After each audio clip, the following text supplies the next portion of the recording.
Au cœur d'une forêt tranquille, un petit oiseau, après une longue journée de recherche, dénicha enfin une unique graine. C'était juste assez pour apaiser la faim de ses oisillons qui l'attendaient au nid. Mais sur le chemin du retour, la précieuse graine lui échappa du bec et se logea dans le creux d'un grand arbre.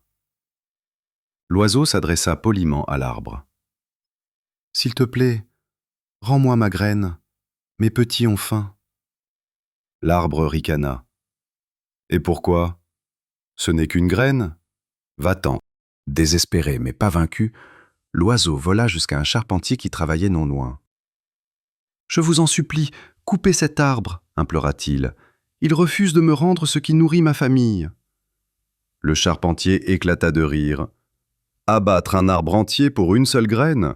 C'est absurde. » La colère monta. Mais l'oiseau n'abandonna pas. Il s'envola jusqu'au palais du roi.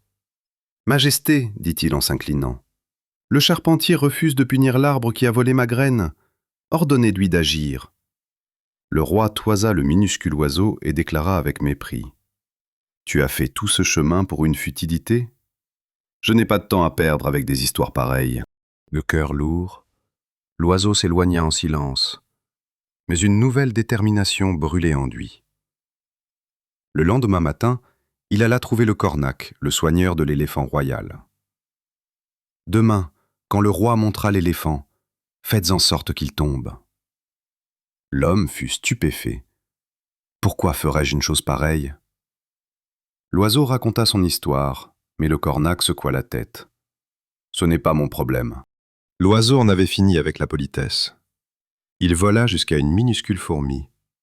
« Entre dans la trompe de l'éléphant et agace-le jusqu'à ce qu'il fasse tomber le roi. » La fourmi, perplexe, répondit.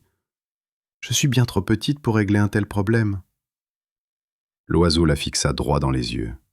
« Je ne suis peut-être pas de taille à affronter l'arbre, le charpentier, le roi ou l'éléphant. Mais toi, je peux t'écraser d'un coup de bec. Réfléchis bien. » Prise de panique, la fourmi se précipita dans la trompe de l'éléphant. L'animal, affolé, jeta le roi à terre et s'enfuit, semant le chaos. Furieux, le roi exigea de savoir ce qui s'était passé. En remontant la chaîne des événements, tous arrivèrent à l'oiseau et à sa graine perdue. Finalement, le roi ordonna au charpentier d'abattre l'arbre. Au moment où l'homme levait sa hache, l'arbre s'écria « Attendez, je vais rendre la graine, ne m'abattez pas !» Et la graine fut restituée. Beaucoup pensent « Je suis trop petit, que puis-je faire ?» Mais souvenez-vous, votre taille ne définit pas votre force. Votre esprit, votre persévérance et votre courage, si.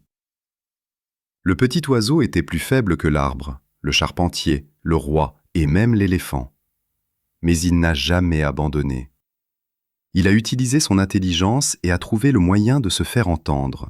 La vie vous confrontera à des obstacles qui semblent immenses. Ne les fuyez pas, affrontez-les.